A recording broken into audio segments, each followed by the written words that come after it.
Thank you, Anjali madam. And you can start the reading in English. Over to you, Anjali madam. Thank you, sir. Thank you, madam. Good evening, everyone, and welcome to this session of the reading. We are going to start the chapter Types of Business Organization. It's an excellent chapter to know, especially for those who are going to start a new business, as sir will explain later on. So we start the chapter. First type is proprietor. Proprietor means an individual carrying business in his name and using some other name, that is XYZ, etc. But such name does not have any legal existence and there is no separate PAN for such name. Here, proprietor is the sole owner of such company. Proprietor's capital. It must not have negative balance. Large withdrawals lead to negative capital balance. It is also treated as equity capital. These are the three important points of the capital. Next, advantages of proprietorship. Only one person is required to form a proprietorship. Not much legal compliance. Only Shop Act and Udyam Aadhar is enough to start a proprietorship business. One man decision making. Entire profit belongs to the proprietor. And there are some disadvantages of proprietorship. These are limited growth, sole responsibility for business loss.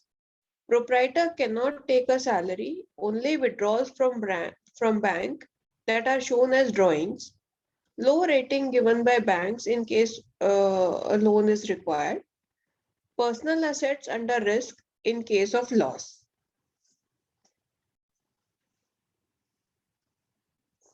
So this thought is there about proprietorship. Proprietorship is one man army business. A single mind is helpful in taking timely and right decisions. However, that single person takes the entire business risk alone. So next type is Hindu undivided family, that is HUF. Hindu family members come together and form HUF. Buddhists, Jains and Sikhs can also form an HUF. Other relevant points regarding HUF. HUF is also required to file income tax return every year, just like an individual. If the turnover of the business of the HUF is more than the prescribed limit under Income Tax Act, the Karta of the HUF has the power to sign all documents on behalf of the HUF. However, he may grant this power to the other adult members. An adopted child can become a member of the HUF, but he cannot become a co-parsoner. The difference between a member and a co-parsoner is that member cannot ask for partition of the HUF. Who can form HUF? An HUF can be formed with just two members, one of whom is a Karta and the other co-parsoner. But for an entity to be taxed as an HUF, it must have at least two co-parsoners. For instance, if HUF consists of only the husband and wife, then there is only one co-parsoner. Note that the HUF is not applicable in Kerala. The Karta must file the income tax and wealth tax returns on behalf of the HUF, in addition to his personal tax returns. So the thought on HUF is a good structure for ancestral property income in the joint family. So next is partnership form. Partnership forms in India are governed by the Indian Partnership Act 1932. Partnership is the agreement between persons who have agreed to share the profits of a business carried on by all or any of them acting for all. There must be a contract between the partners. The agreement between partners is done through a document that outlines in detail the rights and responsibilities of all parties in business operation. This agreement document between partners is called the partnership deed. The highlights of this type of business are: profit sharing ratio is the ratio in which the partners share profits and losses of the firm. The basis for arriving at the ratio is the agreement between the partners. In the absence of partnership deed and where there is no indication as to the agreement between the partners, the ratio of partners is considered to be equal. The liability of partners is unlimited. This means a person can be held personally responsible to meet the firm's financial obligations. The partner may have to use personal assets to pay off the creditors and borrowings, even if the other partner may not be at the fault. There are two types of partnership firm, registered firm and unregistered firm. Benefits of partnership firm registration. Ability to take legal action against third parties, power to take legal action against co-partners, ability to claim set-off, higher credibility, conversion of entity. Okay, that's it. And capital of partners. Partners must bring in capital as per the partnership deed.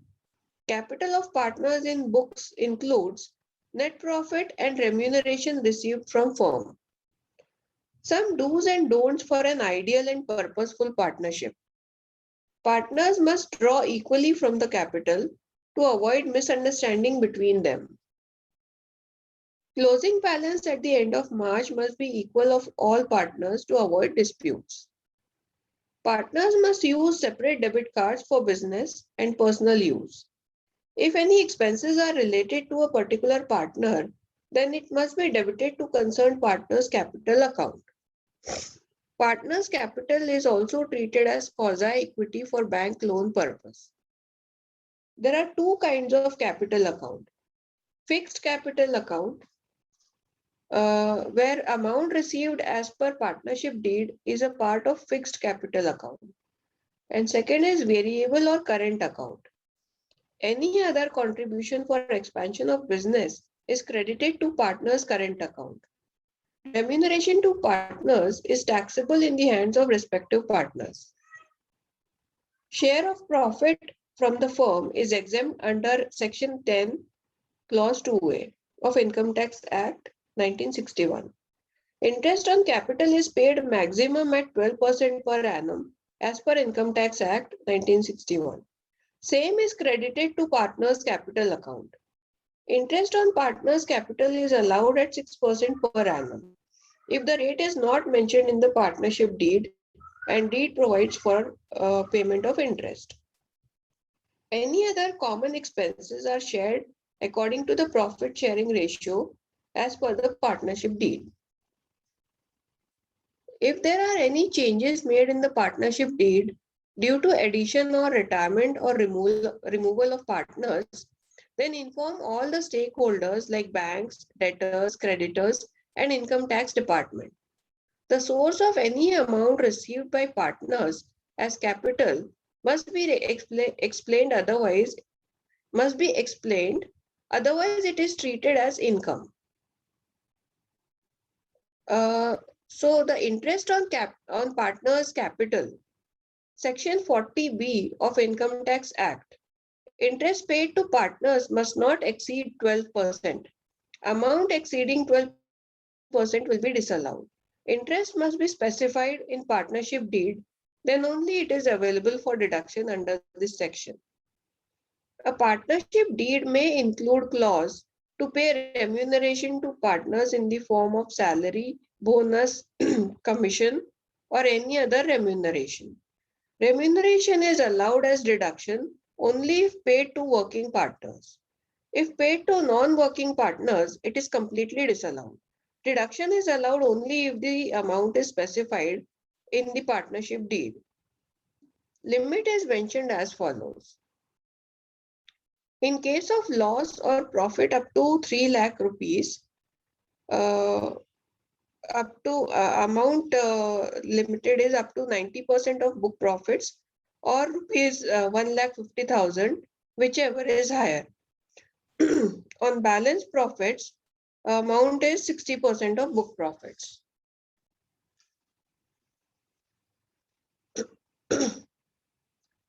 The remuneration received by the partners is taxable in the hands of partners. The remuneration so received will be treated as business income and not as salary. Hence, the partners can claim expenses reduction from the remuneration so received. Partner can even claim expenses against the remuneration, including expenses like depreciation. Also check whether borrowing clause is mentioned in the partnership deed. If not mentioned, then the bank may object to give loan to the firm. Therefore, remember to add such clause before signing the partnership deed. So, drawings of a partner. Partnership draw is money or property taken out of a business by one of its partners. When a partner takes a draw, he essentially reduces the business equity. The reduction means the business ends up with less or fewer assets as the result of each draw. Each partner can take money out of the business at his own ratio and in accordance with the partnership contract. The partnership agreement may provide for charging interest on such drawings. Rate of interest on drawings is calculated at agreed rate. Generally, it is charged at 6% per annum. If the rate is not mentioned and partnership deed includes clause to charge interest on drawings. An interesting piece of information again, the share of partners in the net profit of the firm is exempt from the income tax in the hands of the partner, as the same has already been taxed in the hands of partnership firm. Hence, there is no double taxation in the Income Tax Act. Thank you, madam. If the firm, we stop okay. here and I will explain, and if you time we can read the LLP. Okay, sir. Over to you. Thank you.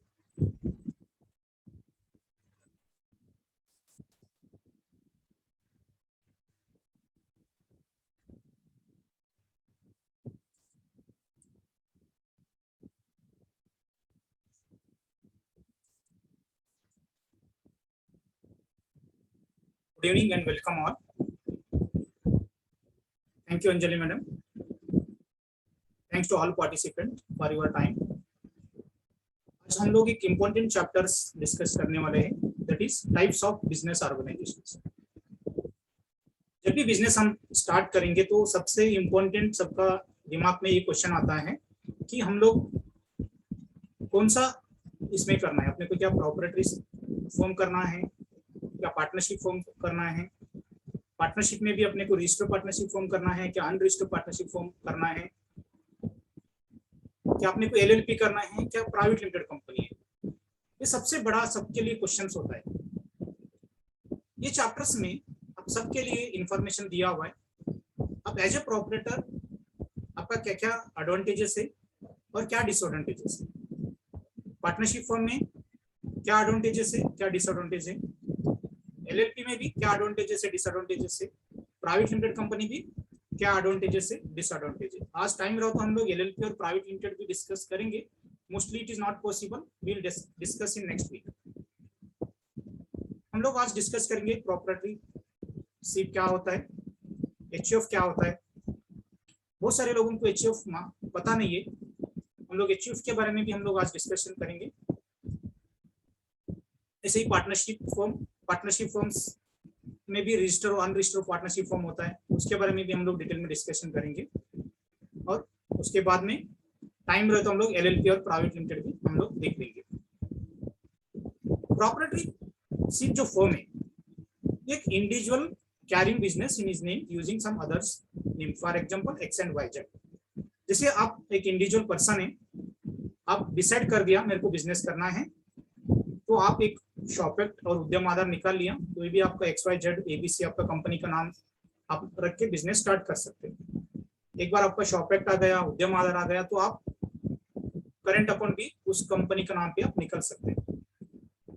बहुत सारे लोगों को ये misunderstanding है, प्रॉपर्टीशिप का separate legal existence उनका नहीं होता है।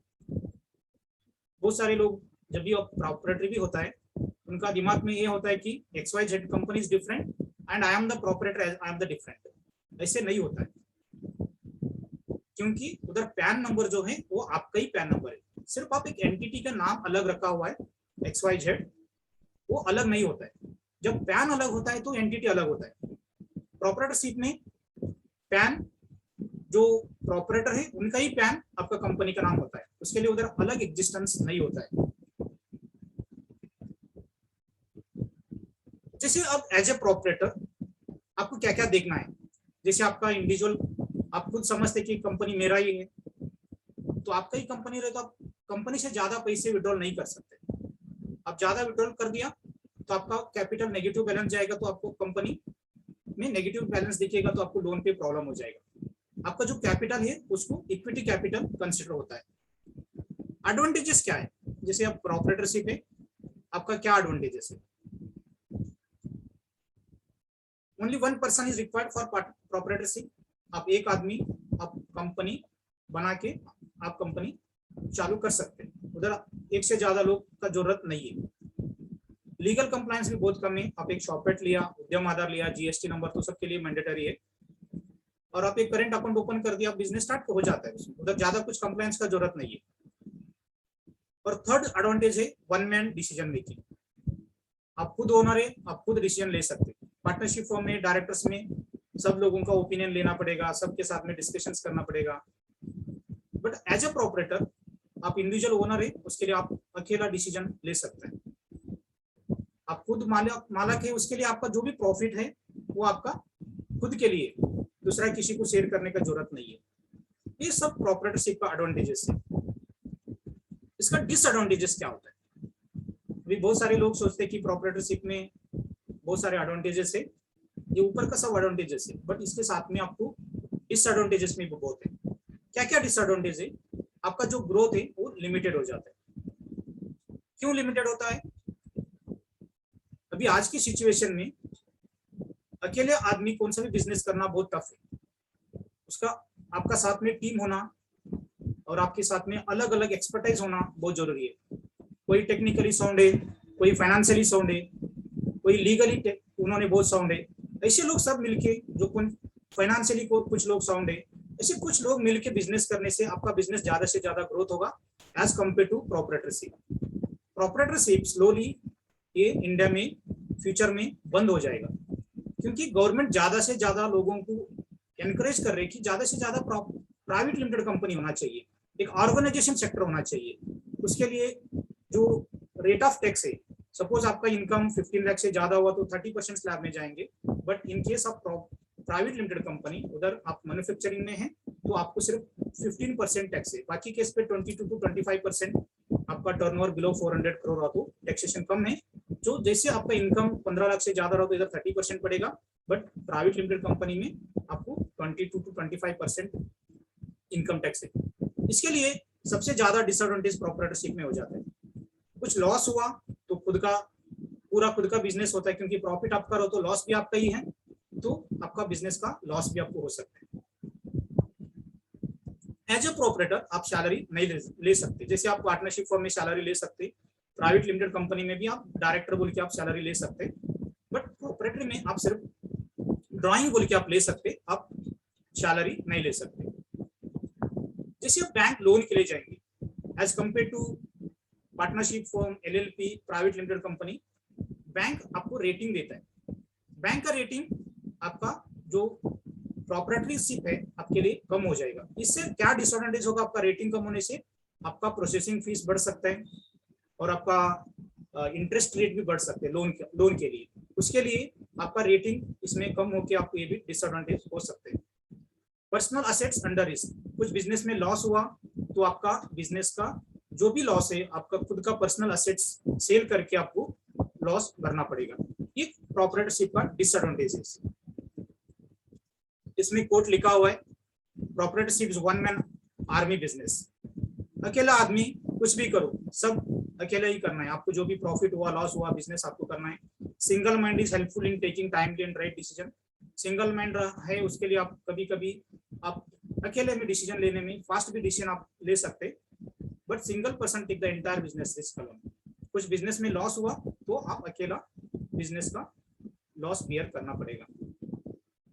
HUF, हिंदू अनडिवाइडेड फैमिली, ये बहुत सारे लोगों को पता नहीं है HUF क्या होता है। जैसे आपका ज्वाइंट फैमिली है, उसमें आपका जॉइंट फैमिली में बहुत सारे मेंबर्स है, जो भी एंसेस्ट्रल प्रॉपर्टी आता है, जैसे किसी का बहुत बड़ा प्रॉपर्टी है, उसका कुछ रेंट इनकम आता है, तो आप वो जो प्रॉपर्टी का जो इनकम है आप एचयूएफ फॉर्म करके आप उसमें डाल सकते हैं। एचयूएफ कौन कौन फॉर्म कर सकते हैं? Buddhist, Jain, Sikhs, all Hindus can form the HUF. HUF का अलग प्लान होता है, जैसे आप इंडिविजुअल रिटर्न भरते हैं, एचयूएफ का भी रिटर्न आपको अलग भरना पड़ेगा। उधर जो भी आपका इनकम मोर देन 2,50,000 जो भी आपका इनकम बढ़ गया तो आपको उधर इंडिविजुअल इनकम टैक्स रिटर्न भरना पड़ेगा। जो कर्ता होता है, जो मेन पर्सन होते हैं एचयूएफ का, उनका इंडिविजुअल भी रिटर्न भरना पड़ेगा और एज वेल एज ए कर्ता बोल के एचयूएफ का भी रिटर्न उनको भरना पड़ेगा। जो कर्ता रहता है मेन, उनको ऑल साइनिंग डॉक्यूमेंट अथॉरिटी होता है। वो जो अथॉरिटी है वो दूसरों को भी वो असाइन कर सकते हैं दूसरा मेंबर के लिए। एचयूएफ में सबसे इंपॉर्टेंट ये है, जो अडॉप्टेड चाइल्ड होता है वो एचयूएफ का भी मेंबर बन सकता है, बट वो को पार्टनर नहीं हो सकता है। ये को पार्टनर क्या होता है? Difference between members and co partner, member can not take the partition of the HUF. वो एचयूएफ में participation means is not owner of the HUF. HUF कौन फॉर्म कर सकते हैं? एचयूएफ में 2 मेंबर्स एचयूएफ बना सकते हैं। जो मेन पर्सन है वो करता, अदर मेंबर्स आर को partner. HUF also file the income tax returns and must at least 2 co-partners. For instance, if HUF consists of only the husband and wife, then there is only 1 co-partner. जैसे husband and wife भी HUF form किया, उसमें HUF is the main जो person है वो is the कर्ता and wife is co-partner. जो HUF concept है वो केरला में एप्लीकेबल नहीं होता है। क्यों केरला में एप्लीकेबल नहीं होता है? उधर एचयूएफ का यही नहीं है, कॉन्सेप्ट ही नहीं है। एचयूएफ का क्या फायदा होता है? जॉइंट फैमिली होने से एक यूनिटी होता है, एक को एक सपोर्ट होता है, बट इसका डिसएडवांटेज भी बहुत है। एचयूएफ होने से एक आदमी काम करेगा, बाकी 10 लोग बैठ के खाएंगे। इसके लिए केरला में जैसे आपका 12th एजुकेशन हो जाता है तो वो लोग बोलेंगे आपको आपका इंडिपेंडेंट देख लो। मीन्स उधर एचयूएफ नहीं है। जैसे आपने अपना एचयूएफ फैमिली में बच्चों एजुकेशन, उसके बाद में उसका जॉब, जैसे अच्छे पेरेंट्स रहे तो पूरा उनका शादी होके बच्चे होने तक उनका प्लानिंग होता है। ये सब अपना एचयूएफ में कॉन्सेप्ट में आ जाता है, बट केरला में ये सिस्टम नहीं है, बिकॉज उधर एजुकेशन बहुत हाई है उधर। उसके लिए एचयूएफ का कॉन्सेप्ट उधर केरला में नहीं है। जो मेन करता है वो he is also file income tax return and wealth tax returns for the HUF. HUF का जो भी इनकम टैक्स रिटर्न होता है, वेल्थ टैक्स रिटर्न होता है, now it is no wealth tax returns, but previously you have to file the HUF, कर्ता should file the HUF returns। उनका individual का रिटर्न के साथ में उनको HUF का भी रिटर्न भरना बहुत जरूरी है। HUF किसके लिए है? It's a very good quote. HUF is a good structure for ancestral property income in the joint family. जैसे पिताजी से जो भी इनकम आता है, इसमें एक टैक्स प्लानिंग भी हो जाता है। जैसे आपको एक एडिशनल बेनिफिट मिलेगा, जो बेसिक एग्जेम्पशन से जो 2,50,000 5 लाख का जो बेनिफिट है आपको एचयूएफ के लिए अलग मिलेगा, और आप एज ए कर्ता आपको अलग मिलेगा, एज ए इंडिविजुअल आपको अलग मिलेगा। उसके लिए एचयूएफ फॉर्म करने से it is one of the tax planning also. आपका जो भी एंसेस्ट्रल प्रॉपर्टी का इनकम होता है आप इसको एचयूएफ में डाल सकते हैं। Next we go to partnership form. Partnership forms is govern by Indian partnership act. Partnership is the agreement between person have the agreed to share the profit business carried by all of them. Partnership form means दो लोग साथ में आ गए, business करने के लिए decide कर दिया। एक तो दोनों लोग काम करना है, नहीं तो कोई एक काम करना है on behalf of all, and जो भी प्रॉफिट लॉस जो भी होगा हम लोग इक्वली, नहीं तो कुछ प्रॉफिट शेयरिंग रेशियो के हिसाब से हम लोग डिवाइड करेंगे।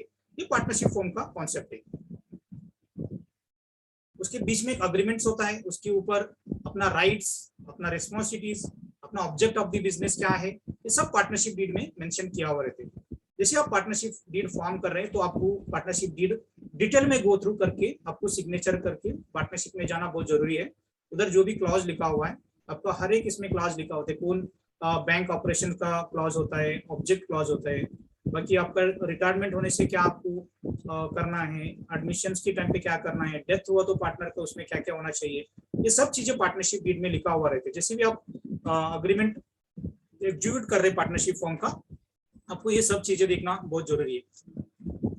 प्रॉफिट शेयरिंग रेशियोज, जैसे आप कंपनी का पार्टनरशिप फॉर्म करके जैसे आप बिजनेस स्टार्ट करेंगे, आप लोग एक पार्टनरशिप आपका प्रॉफिट शेयरिंग आप डिसाइड होता है उसमें से, जैसे 50-50% हो सकते हैं, नहीं तो 60-40, जैसे भी आपका जो भी डिसीजन होता है म्यूचुअल, उसके हिसाब से जो भी है वो आपका पार्टनरशिप डीड में मेंशन होता है। सपोज आपने profit sharing ratios partnership deed में मेंशन नहीं किया हुआ है, उस टाइम पे वो बाय डिफॉल्ट इक्वल हो जाता है। The liability of the partner is unlimited, इसमें सबसे जो डिसएडवांटेज है पार्टनरशिप फॉर्म में, आपका जो लायबिलिटी है वो अनलिमिटेड है। जैसे आपका प्रोप्राइटरशिप में आपका लायबिलिटी अनलिमिटेड है, आपका पार्टनरशिप फॉर्म में भी अनलिमिटेड है। सपोज आपका कुछ पार्टनरशिप फॉर्म में लॉस हो गया, तो आपका पर्सनल असेट भी इसमें सेल करके वो क्रेडिटर्स नहीं तो बैंक को आपको पे करना पड़ेगा। इसके लिए पार्टनरशिप फॉर्म का सबसे बड़ा डिसएडवांटेज ये है, कोई भी पार्टनर्स की रीजन से आपका बिजनेस में लॉस हुआ तो आपको पर्सनल भी आप प्रॉपर्टी सेल करके आपको क्रेडिटर्स नहीं तो बारोवर्स को आपको पे करना पड़ेगा। उसके लिए आपको पार्टनरशिप फॉर्म करते टाइम पे बहुत केयरफुल एग्जीक्यूट करना है, नहीं तो आपका पर्सनल असेट इसमें रिस्क होता है। उसके लिए आजकल ज्यादा से ज्यादा LLP और प्राइवेट लिमिटेड में लोग जा रहे हैं। इसका रीजन ही वही है, आपका कुछ भी लॉस हुआ तो टू द एक्सटेंट आपका जो कैपिटल है उतना ही आपका रिस्क में रहता है, बट अपने पार्टनरशिप फॉर्म में है या प्रोपरेटर में है तो आपका इंडिविजुअल असेट्स भी उसमें आपको रिस्क में है। Partnership form, there are two type of partnership form, one is registered partnership form, another is unregistered partnership form. Registered partnership form का क्या फायदा है, आपका कोई पार्टी आपको पैसे नहीं दिया, आप एज ए एंटिटी आप किसी का ऊपर थर्ड पार्टी के ऊपर आप लीगल एक्शंस ले सकते हैं। आपका पार्टनरशिप में बीच में भी कुछ डिस्प्यूट हुआ, आप एक के ऊपर एक आप केस डाल के आप उसका कोर्ट में जा सकते हैं। आपका पार्टनरशिप फॉर्म रजिस्ट्रेशन हुआ तो एबिलिटी टू क्लेम सेटअप, किसी को पैसे देना है, किसी से पैसे आना है तो भी आप उसको सेटअप करके आपका रजिस्टर एंटिटी हुआ, उसके लिए आप कोर्ट में जाके उसको सेटअप आप कर सकते हैं। हायर क्रेडिबिलिटी, आपका credibility comparatively is higher and conversion of entity, जैसे आपका अभी पार्टनरशिप फॉर्म है, आपको अभी प्राइवेट लिमिटेड में जाना है, ये सबसे सिंपल है। आप प्रोप्राइटरी कंसर्न को प्राइवेट लिमिटेड में आप कन्वर्ट नहीं कर सकते, जैसे आपका पार्टनरशिप फॉर्म है तो आप इजीली प्राइवेट लिमिटेड में कर सकते हैं। एक एडवांटेजेस आपका पार्टनरशिप फॉर्म रजिस्टर्ड रहा तो फायदा हो जाएगा। Partner must bring capital as per the partnership deed, जैसे आपका पार्टनरशिप डीड करते टाइम कुछ इनिशियल कैपिटल होता है, जैसे 50,000 जनरली हम लोग पार्टनर्स का कैपिटल रखते हैं, तो आप इक्वल जो भी आपका रेशियोज है उस हिसाब से आपको कैपिटल इंट्रोडक्शन करना है। पार्टनर कैपिटल में क्या क्या इंक्लूड होता है, नेट प्रॉफिट होता है, रेम्यूनरेशन आपने जो भी रिसीव करेंगे साल भर में और आप कुछ इंटरेस्ट मिलेगा आपको, वो सब पार्टनर्स कैपिटल अकाउंट में ऐड होता है। पार्टनरशिप फॉर्म में सबसे इंपॉर्टेंट डज एंड डोंट्स बहुत इंपॉर्टेंट है। आप एज ए पार्टनरशिप फॉर्म आपका सक्सेस होना है तो आपको ये पॉइंट्स ध्यान में रखना बहुत जरूरी है। बहुत सारे जो पार्टनरशिप का जो ब्रेक होता है ये यही रीजन से होता है। कंसिडरिंग ऑल दीज फैक्टर्स, इसमें हम लोग लिखा हुआ है आपको स्मूथली पार्टनरशिप बिजनेस रन करना है तो आपको क्या क्या प्रिकॉशंस लेना चाहिए, एज ए पार्टनर्स दोनों भी कैसे आप सोच के बिजनेस करना चाहिए, इधर लिखा हुआ है। Partner must draw equally from the capital to avoid the misunderstanding between them. जब दो पार्टनर होता है तो जब आप कंपनी से पैसे विड्रॉल कर रहे हैं तो कभी भी आप इक्वल विड्रॉल कर दीजिए। सपोज आप महीने को 2 लाख विड्रॉल करने का फिक्स हुआ तो दोनों इक्वल 2-2 लाख रुपए आप विड्रॉल करना चाहिए। इससे क्या होगा, आपका मिसअंडरस्टैंडिंग और डिस्प्यूट इसमें नहीं होगा। Closing balance at the end of the March must be equal to the all partners. जैसे 2 पार्टनर घर का है तो कुछ इश्यू नहीं है, जैसे कोई फ्रेंड्स है, कोई बाहर लोग पार्टनरशिप आपने बनाए तो उस टाइम पे आपका कैपिटल देखना जरूरी है। आपका कैपिटल मींस आपका इन्वेस्टमेंट, अपनी कंपनी में कितना इन्वेस्टमेंट है, इधर ज्यादा से ज्यादा आपको ध्यान देना बहुत जरूरी है, क्योंकि आपका जो कैपिटल है दोनों का पार्टनर का सेम होना बहुत जरूरी है। सपोज उन्होंने ज्यादा इन्वेस्टमेंट किया तो फर्क हो सकता है, बट अब जब दोनों रेशियो सेम मेंटेन कर रहे हैं, मींस उन्होंने भी 50 लाख इन्वेस्ट किया, आप भी 50 लाख इन्वेस्ट किया, तो कैपिटल दोनों का इक्वल होना बहुत जरूरी है। उसके लिए एवरी ईयर आपका जैसे भी 31 मार्च को आपका बैलेंस शीट फाइनल होगा तो आप कैपिटल कंपल्सरी आपको चेक करना बहुत जरूरी है। आपका जो भी दोनों पार्टनर का इक्वल है क्या डिफरेंस है, तो क्यों डिफरेंस है, ये आपको रिकंसिडर करने से उसी पीरियड में आपका जो भी मिसअंडरस्टैंडिंग है वो सॉल्व हो जाएगा। Partner must use separate debit card for business and personal use. इधर भी बहुत सारे कॉम्प्लिकेशन हो जाते हैं। कोई लोग ट्रैवलिंग एक्सपेंसेस पर्सनल के लिए भी और बिजनेस के लिए भी सेम यूज करता है। जैसे एज ए पार्टनर्स आप क्या करना चाहिए, बिजनेस के लिए अलग डेबिट कार्ड यूज करना चाहिए, डेबिट क्रेडिट कार्ड जो भी है, और आप पर्सनल एक्सपेंसेस के लिए अलग डेबिट क्रेडिट कार्ड यूज करना चाहिए। इससे क्या होगा, मिसअंडरस्टैंडिंग इधर भी क्लियर होगा। सपोज आप बिजनेस टूर के लिए जा रहे हैं तो आप जो भी बिजनेस का कार्ड है वो यूज कर दीजिए, आप पर्सनल के लिए जा रहे हो तो आप पर्सनल एक्सपेंसेस का जो भी कार्ड है वो यूज करने से इधर भी ज्यादा से ज्यादा आपको ट्रांसपेरेंसी मिलेगा। और कुछ आगे इनकम टैक्स का भी नोटिस आया, आपने को इजी हो जाएगा, जो पर्सनल एक्सपेंसेस है क्या बिजनेस एक्सपेंसेस है ये भी बाइफर्केशन करने में इजी हो जाएगा। जो भी एक्सपेंसेस पार्टनर का रिलेटेड, सपोज फर्म से एक्सपेंसेस किया, सपोज किसी पार्टनर का इंश्योरेंस पार्टनरशिप फर्म ने पे किया, तो जो इंश्योरेंस पर्सनल है वो कंपनी का अकाउंट एक्सपेंसेस में नहीं डेबिट होना चाहिए, वो जो भी पार्टनर का इंश्योरेंस पे किया हुआ है उनका पर्सनल, उसको डेबिट होना बहुत जरूरी है। जो भी उनका पर्सनल एक्सपेंसेस कंपनी से हुआ उनको कैपिटल अकाउंट को डेबिट होना बहुत जरूरी है। This is the technical accounting concept, so everyone can understand when you go through your capital accounts. Partner capital is also treated as quasi equity for bank loan purpose. जैसे हम लोग discussions किया हुआ जैसे रेशियो एनालिसिस में, जैसे equity हम लोग इवन पार्टनर्स कैपिटल को हम लोग इक्विटी बोल देते हैं, पार्टनर्स कैपिटल जो भी that is also treated as equity capital. और पार्टनर्स प्राइवेट लिमिटेड कंपनी में जैसे डायरेक्टर का अनसेक्योर्ड लोन्स होते हैं उसको भी हम लोग क्वासी इक्विटी में कंसीडर होते हैं for bank loan purpose. There are two type of capital accounts. Partnership firm में दो टाइप का कैपिटल होता है, एक फिक्स्ड होता है दूसरा वेरिएबल होता है। ये जो फिक्स कैपिटल है ये जैसे आप जब कंपनी अपने फॉर्मेशन करेंगे, जैसे पार्टनरशिप डीड में मेंशन किया हुआ होता है कि 50,000 आपका इनिशियल कैपिटल होना चाहिए, that is your fixed capital. Variable oblique current accounts means आपके कभी जैसे बिजनेस को पैसे लगता है, इंट्रोडक्शन सब कंटिन्यूअसली आप इन्वेस्टमेंट करेंगे आपका कैपिटल अकाउंट में, वो वेरिएबल एंड करंट अकाउंट में क्रेडिट होता है। जैसे आप कंपनी से पार्टनरशिप फर्म से आप रेम्यूनरेशंस लेंगे, that is chargeable in the hands of the partners. जैसे आप पार्टनरशिप फर्म से उधर भी कैलकुलेशन से हम लोग आगे देखेंगे कैसे वो कैलकुलेशंस होता है।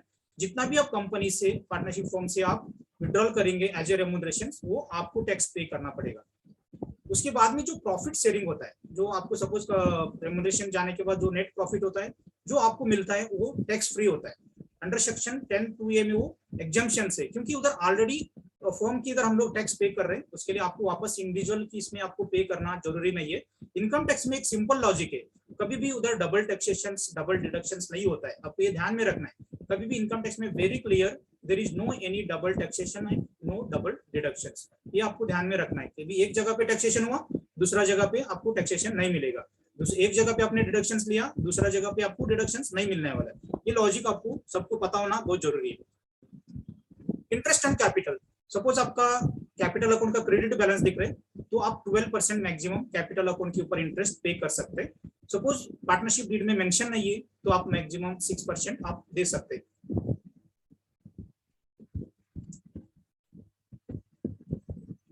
ये सबसे इंपॉर्टेंट है। If there is any change in the partnership deed, कोई पार्टनर नया एडमिशन होगा, किसी कोई रिटायरमेंट हो गया, कोई किसी का डेथ हो गया, ये सबको इन्फॉर्म करना बहुत जरूरी है। ये बहुत सारे लोग भूल जाते हैं, जैसे पार्टनरशिप डीड बना के आराम से बैठेंगे, बट आपको ये सब लोगों को इन्फॉर्म करना बहुत जरूरी है। जो भी रिटायरमेंट हो गया, रिमूवल हो गया और एडमिशन हो गया, सबको like banks, debtors, creditors, income tax department को इन्फॉर्म करना बहुत जरूरी है। सपोज अपने एज ए पार्टनर, आप बहुत सारे लोग बोलते हैं मेरा इंट्रोडक्शन पार्टनरशिप फॉर्म में दिखा दो, कैश मेरा 2 लाख इंट्रोडक्शन दिखा दो। जब भी आप पार्टनरशिप फॉर्म में इंट्रोडक्शन दिखाएंगे, आपका सोर्सेस किधर से आया, वो 2 लाख रुपीज आपने किधर से लेके आके आप पार्टनरशिप फॉर्म में डाला, वो बहुत इंपॉर्टेंट होता है। क्या आप बैंक से विड्रॉल किया, विड्रॉल करके खुद का अकाउंट में विड्रॉल करके आप पार्टनरशिप फॉर्म में डाला, क्या 2 लाख आपका कुछ इधर इनकम आ गया आपका, वो आपने पार्टनरशिप फॉर्म में डाला, ये बहुत इंपॉर्टेंट है, आपको एक्सप्लेनेशन देना बहुत जरूरी है। Here again quote on interest on partners capital, maximum 12% आप दे सकते हैं, उससे ज्यादा हुआ तो दैट इज डिसअलाउड, मींस उसके ऊपर आपको टैक्स भरना पड़ेगा। ये कैलकुलेशन से आपका पार्टनरशिप फॉर्म का कैसे रेम्यूनरेशन हम लोग पे करेंगे। कभी भी जो पार्टनरशिप में जो वर्किंग पार्टनर होता है उनको ही आप सैलरी दे सकते हैं, जो स्लीपिंग पार्टनर है उनको आप सैलरी नहीं दे सकते, क्योंकि he is not a working. एक ध्यान में रखना है, बहुत सारी पार्टनरशिप फॉर्म में इवन आपको स्लीपिंग पार्टनर को भी आपको सैलरी दिया हुआ रहते, दैट इज नॉट अलाउड, वो डिसअलाउड आगे हो सकते हैं। जैसे आपका इधर कैलकुलेशन से पार्टनरशिप डीड में जैसे आप रेम्यूनरेशन मेंशन करना बहुत जरूरी है clause, it is a standard clause for the income tax purpose. आपका suppose in case of loss or book profit up to 90% of book profit or 150 whichever is higher. Suppose आपका company loss है तो आप maximum 1,50,000 दिखा सकते हैं, और आपका ये book profit up to 3 lakh आप 90% ऑफ बुक प्रॉफिट आप दिखा सकते हैं। बैलेंस के ऊपर आपको 60% of the book profit. It is a totally formula, it's a standard formula for calculating partners remunerations. जिसे पार्टनर्स रेम्यूनरेशन लेते तो बहुत सारे लोग वर्डिंग इट इज सैलरी, हम पार्टनरशिप फॉर्म से सैलरी ले रहे हैं ऐसे अपना एक बोलना रहते, but that is not a salary. जैसे भी आप पार्टनरशिप फॉर्म पे जो रेम्यूनरेशन आप लेता है that is treated as a business income, वो आपका बिजनेस इनकम में ऐड होता है, सैलरी में ऐड नहीं होता है। उसके लिए आपको जो भी पार्टनरशिप फॉर्म पे रेम्यूनरेशन मिलता है, आप उसके ऊपर आपका जो भी रिलेटेड एक्सपेंसेस है, मींस आपका ट्रैवलिंग एक्सपेंस है, टेलीफोन एक्सपेंसेस है, आप खुद का कार है तो उसके ऊपर डेप्रिसिएशन, ये सब आपका रेम्यूनरेशन की आप डिडक्शंस ले सकते हैं। जैसे सैलरी में आप कुछ स्टैंडर्ड डिडक्शन है वो छोड़ के आपको कोई डिडक्शन आपको मिलता नहीं है, जैसे आपको 50,000 का स्टैंडर्ड डिडक्शन से HRA है, ऐसे डिडक्शन सैलरी पे मिलते हैं। बट रेम्यूनरेशन में it is not a salary, it is a business income. आपका जो भी रिलेटेड एक्सपेंसेस है आप उसको क्लेम कर सकते हैं। सबसे इंपॉर्टेंट पार्टनरशिप डीड में आपको ये देखना है, जैसे आप पार्टनरशिप डीड फॉर्म करते टाइम पे उसके ऊपर जो पार्टनरशिप डीड में आप 12वीं क्लास डाला हुआ क्या। बहुत सारे पार्टनरशिप डीड होता है बट उसके अंदर 12वीं क्लास ही नहीं रहते। जब आप बैंक को लोन के लिए जाएंगे उधर 12वीं क्लास नहीं होता है, उस टाइम पे फिर वापस बैंकर बोलेंगे आप जाके उसको सप्लीमेंट्री डीड करके लेके आओ, नहीं तो आप पार्टनरशिप डीड को रिवाइज करके लेके आओ। उसके लिए जब भी आप पार्टनरशिप डीड आप फॉर्म करते टाइम पे आपको ये देखना है उधर 12वीं क्लास लिखा हुआ क्या नहीं लिखा हुआ है, और बैंक ऑपरेशंस कितना लोगों के लिए रखा हुआ है, कोई एक ही पार्टनर को रखा है क्या, 2 पार्टनर को रखा हुआ है, ये सब डिटेल में आपको पार्टनरशिप डीड पढ़ के बाद में आपको साइन करना बहुत जरूरी है। ड्राइंग्स ऑफ द पार्टनर्स, जैसे पार्टनरशिप घर का है तो कुछ प्रॉब्लम नहीं है, बट जब पार्टनर्स बाहर का होता है तो पार्टनर्स का में कॉम्पिटिशन्स बन जाते हैं, मैंने कितना पार्टनरशिप फॉर्म से विड्रॉल करूँ। इससे क्या होगा, आपका कंपनी का जो लिक्विडिटी होता है वो खत्म हो जाता है। उसके लिए आपको जब आप पार्टनरशिप फॉर्म पे विड्रॉल करना है तो आपको ये देखना है आपका जो भी कंपनी का रेशियोज है वो मेंटेन हो रहा है क्या नहीं हो रहे, क्या अपना पार्टनर्स कैपिटल अकाउंट डेबिट में जा रहा है क्या, ये सब चीजें देख के आपको कंपनी का से विड्रॉल करना बहुत जरूरी है। जैसे आपको कैपिटल अकाउंट डेबिट गया तो आपको फर्म इंटरेस्ट भी लगा सकते हैं। जैसे आपका क्रेडिट अकाउंट रहा तो आप फर्म आपको इंटरेस्ट देगा, ऐसे सपोज आप ज्यादा फर्म से विड्रॉल किया तो आपको फर्म भी इंटरेस्ट लगा सकते, तो 6% पर एनम आपको देना पड़ेगा। Quote of the partnership firm, the share of partners in the net profit of the firm is exempted from the income tax in the hand of the partner, as the same is already been taxed in the hands of the partnership firm and there is no double taxation in the income tax act. आपका remuneration जो है वो आपका partner का इसमें remuneration is treated as a business income, business income treat करके आपको income tax return भरना पड़ेगा। जो भी पार्टनरशिप फर्म से आपको नेट प्रॉफिट मिलता है that is already exemption under section 10(2)(a), so no need to pay the income tax on this.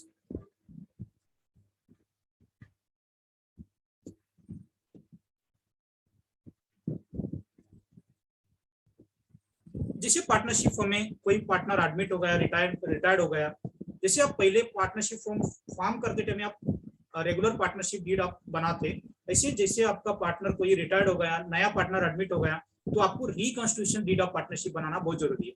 आपको ये वर्ड ध्यान में रखना है, it is reconstitution of the partnership deed, not regular partner.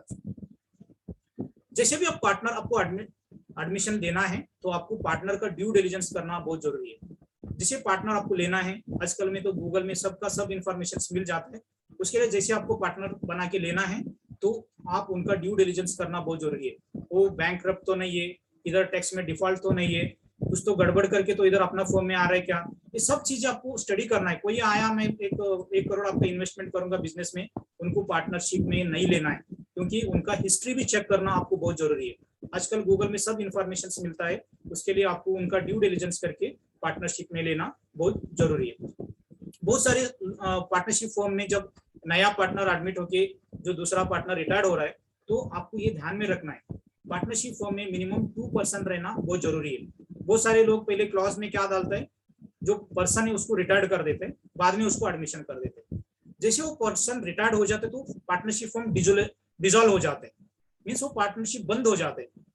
उसके लिए आपको क्या करना है, जो पर्सन पहले एडमिशन लेना है उनको पहले ऐड करो, मीन्स क्लॉज पहले ऐसे लिखो that X person is adding in this partnership firm from the date so and so, then Y person is retiring.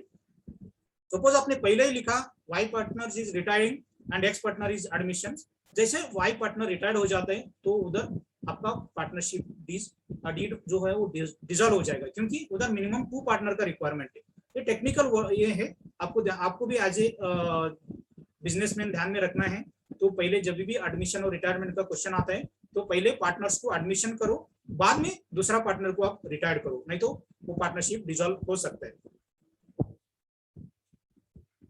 Retired जो पार्टनर्स हो रहे हैं वो ये देखना है, बहुत सारे लोगों को रिटायर्ड होते टाइम ये क्वेश्चन आता है, जैसे मैं रिटायर्ड होते टाइम मेरे को पैसे कितना मिलेगा, उसके लिए उधर भी वैल्यूएशन का एक पार्ट आता है। मीन्स आपका बिजनेस कितना साल से बिजनेस है, आपका गुडविल कितना है, आपका कस्टमर का क्या बेस है, आपका क्या क्या असेट आपने जनरेट किया, ये सब चीजें डिस्ट्रीब्यूशन होते टाइम पे आपको सब कैलकुलेशन करके आपको पार्टनरशिप डीड का जो भी वैल्यूएशन होता है वो वैल्यूएशन करके आपका जो भी शेयर है वो आप लेके रिटायरमेंट हो सकते हैं। ये तो एक पार्ट हो गया। दूसरा सबसे इंपॉर्टेंट जो पार्ट है, जब आप रिटायरमेंट हो रहे हैं तो आपको ये देखना है, जैसे आप रिटायरमेंट हो रहे हैं उसके बाद आपका कुछ पार्टनरशिप फॉर्म में कुछ बड़ा टैक्स का लायबिलिटी आ गया। एज ऑन डेट तो आप पार्टनर है, उसके लिए आप रेस्पॉन्सिबल होता है। उसके लिए जब भी आप रिटायरमेंट हो रहे हैं तो आपको ये पार्टनरशिप डीड में एक क्लॉज डालना बहुत जरूरी है, जो भी लायबिलिटी है whether it is previous liability or in future, उसके लिए माई रेस्पॉन्सिबिलिटी नहीं है। As on date of the retirement मेरे को कुछ उसका संबंध नहीं है, उसके बाद में मेरा कुछ भी संबंध नहीं। Once I got the retirement मेरा पीछे का भी लायबिलिटी मेरा संबंध नहीं, आगे का भी नहीं है, आप उसको देख लेना है।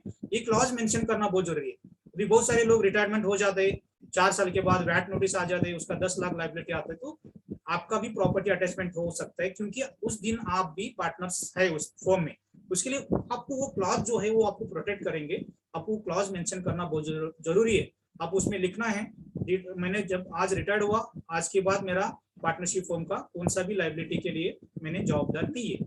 उसके साथ में आपका जो भी बैंकर से क्रेडिटर से सबको एक इन्फॉर्मेशन आप इंडिविजुअल भी देना है। मैंने अभी एक पार्टनरशिप फॉर्म में मैं अभी नहीं है, I am going to retire, ऐसे सबको इन्फॉर्मेशन करके आपका मेल नहीं तो आप कम्युनिकेशन करना बहुत जरूरी है।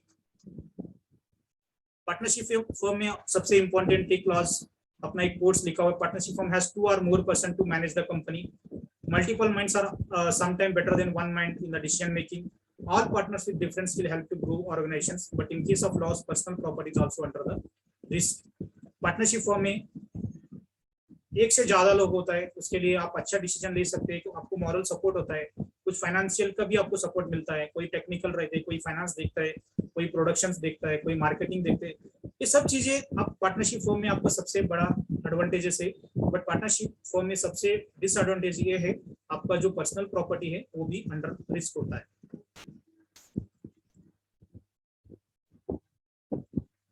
Anjali madam, you have only 5 minutes. You can read it because yes, it's a very small LLP. You can read the LLPs. Okay, sir. Okay, sure. Over to you. Thank you. Yes, thank you, sir. So, limited liability partnership, that is LLP. In India, an LLP is treated like any other partnership firm. It is a corporate business vehicle that enables professional expertise and entrepreneurial initiative to combine and operate in flexible, innovative, and efficient manner, providing benefits of limited liability while allowing its members the flexibility for organizing their internal structure as a partnership. So, features of an LLP.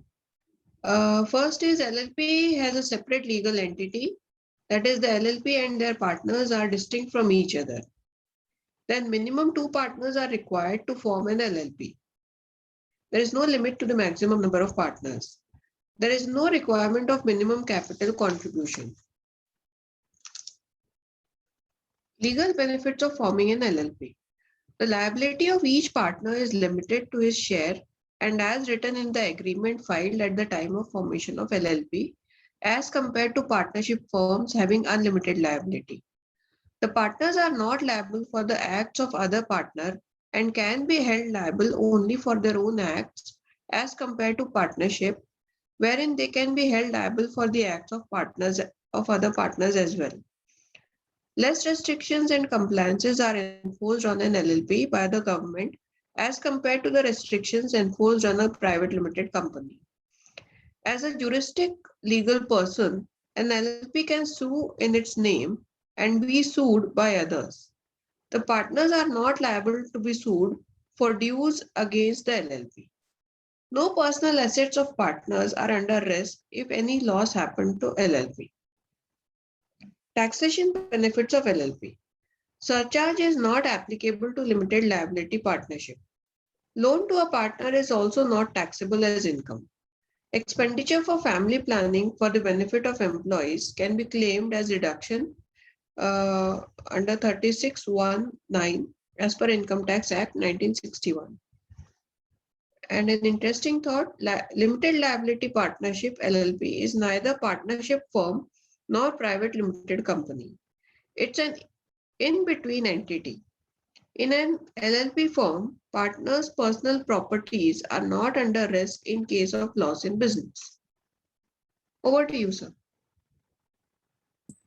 Thank you.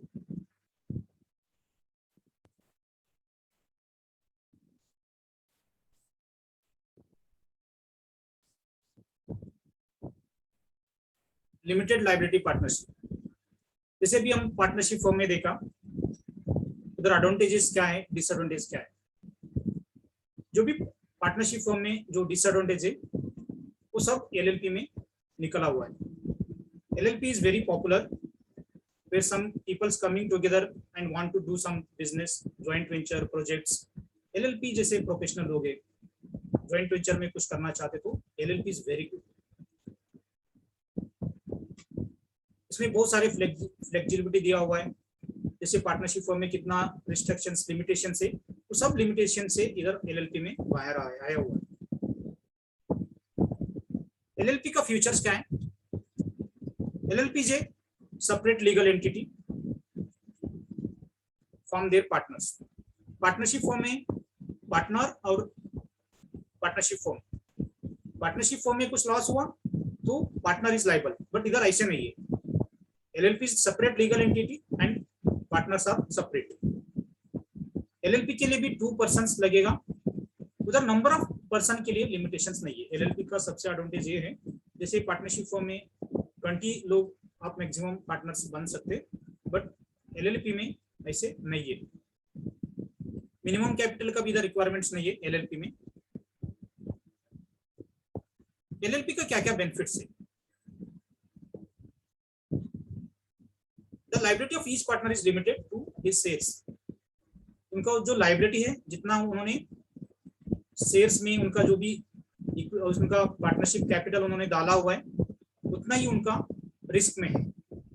उनका personal asset को risk नहीं है, जैसे partnership में उनका जो liability है वो अनलिमिटेड है, मींस उधर लिमिट नहीं है। बट लिमिटेड पार्टनरशिप एलएलपी में आपको जितना आपने पैसे डाला हुआ एलएलपी में, उतना ही आपके लिए रिस्क है।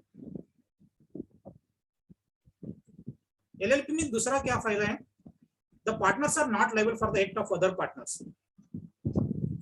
जैसे पार्टनरशिप फॉर्म में कोई एक पार्टनर गलती किया तो सब पार्टनर उसमें आ जाता है, उनका खुद का एसेट भी उसमें रिस्क होता है। बट एलएलपी में जो पार्टनर गलती किया, ही इज द रिस्पॉन्सिबल, दूसरा पार्टनर का उस संबंध नहीं है। उसके लिए इधर सबसे बड़ा एडवांटेजेस एलएलपी का है। Less restriction and compliance part as compare to private limited company को आप देखा तो बहुत सारे एलएलपी में लिबरलाइज दिया हुआ है, मीन्स उधर डीम डिविडेंड नहीं है, बहुत सारे उधर फायदा दिया हुआ है। उसके लिए एलएलपी इज द बेस्ट। आपको पार्टनरशिप फॉर्म करना है, you go for LLP. LLP करने से आपका लिमिटेड लायबिलिटी भी हो जाता है और आपको बहुत सारे बेनिफिट्स भी उसमें मिलेगा। LLP is the separate person, उसके लिए LLP दूसरे लोगों के ऊपर भी कुछ गड़बड़ हो तो केस डाल सकते हैं और LLP के ऊपर भी केस डाल सकते हैं। उधर पार्टनर्स नहीं आएगा क्योंकि partners is separate and they have limited liabilities, so that जो भी है आपका LLP के साथ में आप केस कर सकते हैं। पर्सनल आपका पार्टनर्स की पर्सनल रिस्पॉन्सिबिलिटी उसमें नहीं होता है। No personal asset of the partner under risk if any loss happen in the LLP। Personal asset आपका उस रिस्क में नहीं है। टैक्सेशन बेनिफिट में क्या क्या है LLP के लिए? Surcharge is not applicable to limited liability partnership form. Surcharge जैसे प्राइवेट लिमिटेड के लिए बाकी के लिए सरचार्ज है, बट LLP के लिए सरचार्ज नहीं है। Loan to partner is also not taxable as income. जैसे प्राइवेट लिमिटेड कंपनी में सपोज आप सैलरी से ज्यादा पैसे आपने लिया, सपोज आपका अकाउंट डेबिट में दिख रहे हैं, सपोज अदर देन आप बिजनेस के लिए आप एक्स्ट्रा पैसे विड्रॉल किया तो आपका डीम डिविडेंड होता है। उसके लिए LLP में आप कितना भी पैसे एक्स्ट्रा विड्रॉल किया तो उधर वो कॉन्सेप्ट नहीं है। Expenditure for family planning for the benefit of employ can be claimed as deductions. आप कुछ फैमिली प्लानिंग के लिए एम्प्लॉय के ऊपर खर्चा किया तो भी आप डिडक्शन 3619 में आप ले सकते हैं। Quote on the LLP is neither partnership form nor the private limited company. आपको इन बिटवीन रहना है, प्राइवेट लिमिटेड भी करना है, बहुत सारी कंप्लायंस में भी नहीं पड़ना है और पार्टनरशिप फॉर्म करके खुद का एसेट रिस्क में भी नहीं डालना है। तो LLP is the very best, it's a in between entity. LLP is a form, partner personal property are not under the risk if any loss is happened। कुछ लॉस हुआ तो आपका पर्सनल प्रॉपर्टी का कुछ भी लॉस नहीं होगा। And it's already 6:32, so if you have any queries we have another 5 minutes. If you raise the hand I will unmute you so you can ask any queries.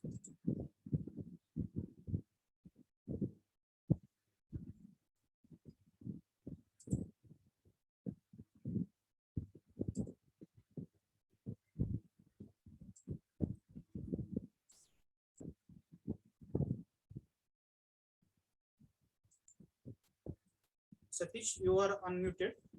Nitin, I will after Satish. Hello. Yeah, yes. Good evening.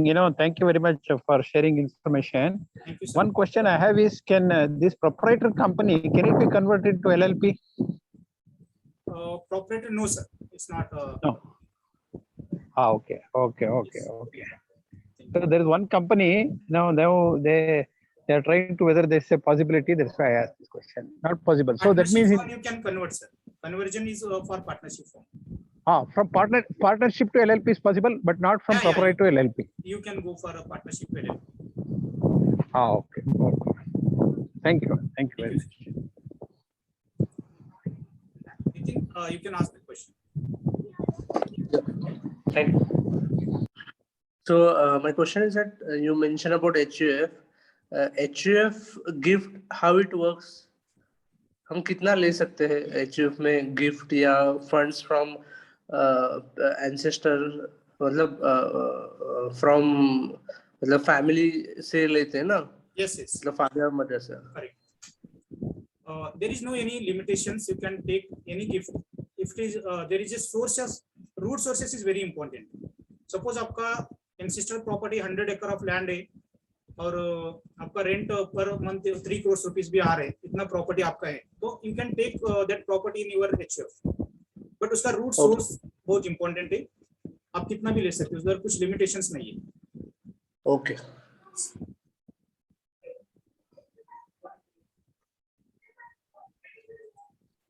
Any queries? We have another 2 minutes.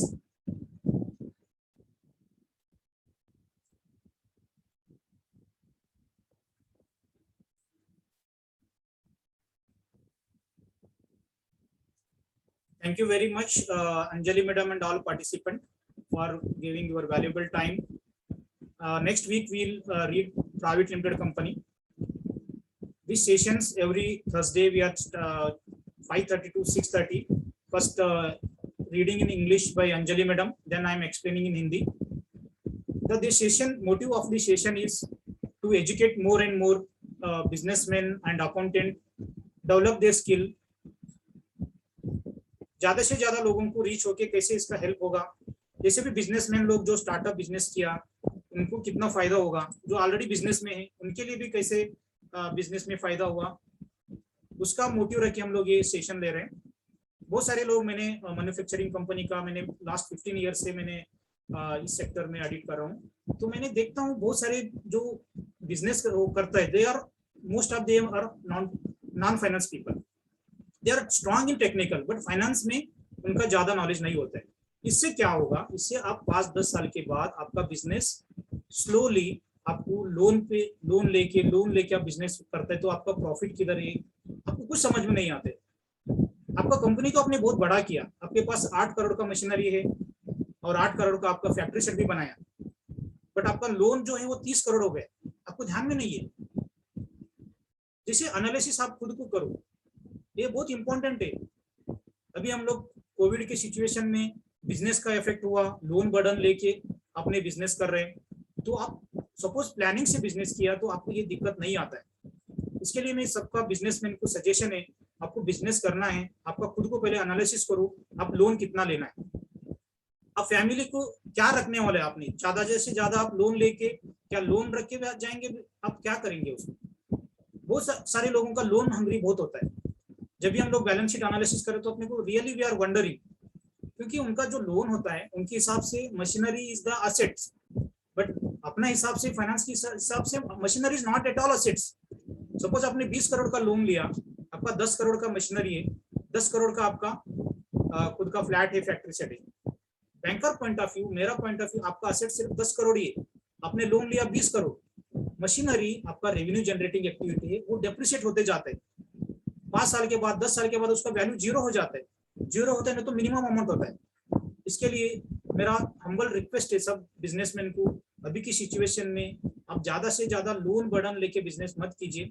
आप growth जो है वो step by step आप business कर दीजिए। ज्यादा से ज्यादा किसी का कंपैरिजंस मत कीजिए, मेरा फ्रेंड ने फैक्ट्री सेट लिया, मेरा फ्रेंड ने मशीनरी लिया, मेरे को भी लेना है, उसने बड़ा कार लिया, मेरे को भी लेना है। ये एटीट्यूड रख के बिजनेस नहीं होना चाहिए। बहुत सारे 90% लोग बिजनेस में इसके लिए फेल होता है, खुद का प्रिंसिपल नहीं होता है, स्टेप बाय स्टेप ग्रोथ सोचता नहीं है, प्रॉफिट के ऊपर ध्यान देता नहीं है, सिर्फ टर्नओवर के ऊपर ध्यान देता है। उसके लिए अभी का सिचुएशन में बहुत सारे लोगों का प्रॉब्लम्स हम लोग देखा तो कंपनी तो बहुत बड़ा होता है, बाहर बहुत बड़ा बड़ा गाड़ी भी दिखता है, बट अंदर जब फाइनेंशियल एस्पेक्ट देखा है तो वो बहुत वर्स होता है। उसके लिए आपको रिक्वेस्ट है सबको, ज्यादा से ज्यादा लोन लेके बिजनेस नहीं करना है, सिस्टमेटिक बिजनेस करना है आपको, उस हिसाब से आपको आगे जाना है। Thank you very much for joining and thank you so much. We will meet next Thursday. Yes, thank you, sir.